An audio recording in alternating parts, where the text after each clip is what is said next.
कहते हैं अनजान लोगों पर आसानी से भरोसा नहीं करना चाहिए, और यही गलती कर बैठे थे यश, आकाश, अनुज और उनके 3 दोस्त धनुष, अभय और प्रदीप। ये 6 काफी अच्छे दोस्त हैं। यश, आकाश, धनुष और अनुज जहां रहते हैं उनके ठीक सामने वाले फ्लैट में अभय और प्रदीप भी रहते हैं।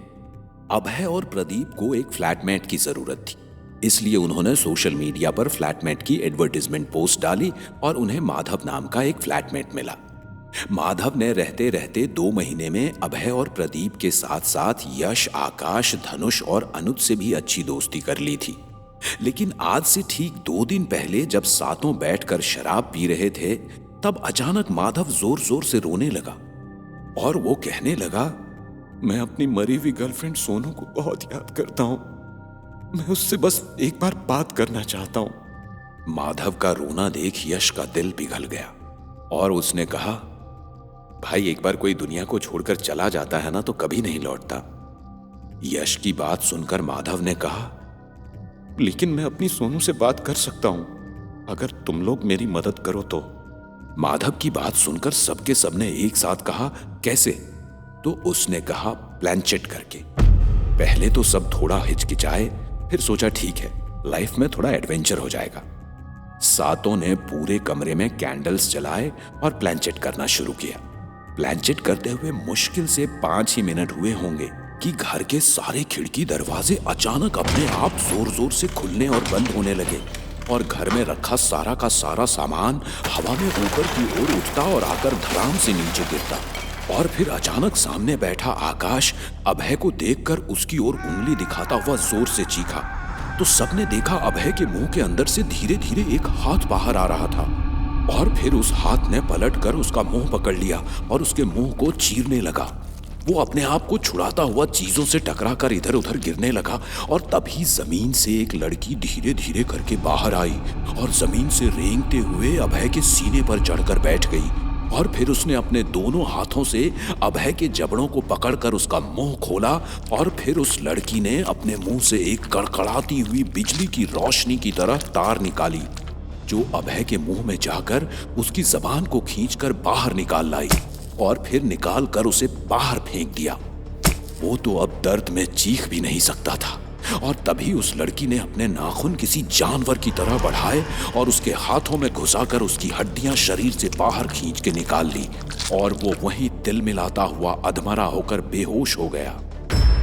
ये देख माधव, यश, आकाश, धनुष, अनुज और प्रदीप अपनी अपनी जान बचाकर भागने को हुए तो कमरे की सीलिंग को चीरती हुई हवा में उल्टी लटकी वही लड़की आई और सबको भागता देख वो लड़की इतनी जोर से चीखी कि उसके मुंह से निकलती ध्वनि तरंगों ने पूरे घर को ऐसे हिला दिया जैसे कोई बड़ा सा भूकंप आया हो और फिर सब के सब लड़खड़ा के जमीन पर गिर पड़े।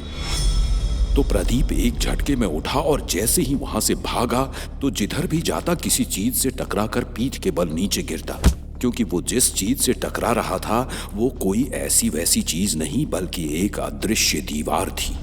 फिर उस दीवार में से कई सारे हाथ निकलकर उसे जकड़ने लगे।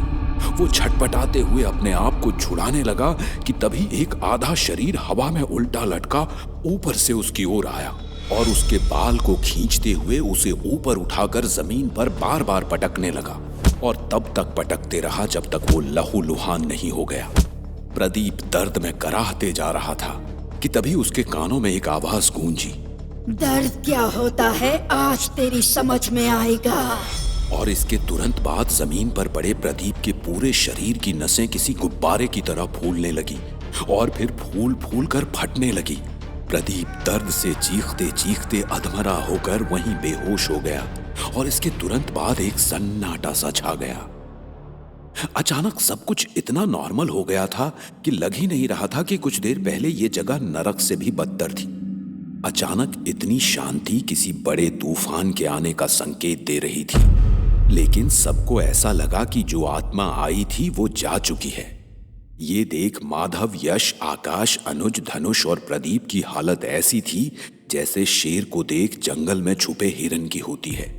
सबको अपनी जान बचाने का बस एक ही रास्ता दिखा, वो था उस घर से भाग जाना। तभी किसी ने सीढ़ियों से भाग रहे यश, आकाश, धनुष, प्रदीप और अनुज को पीछे से धक्का दिया और वो लुढ़कते लुढ़कते नीचे गिरे।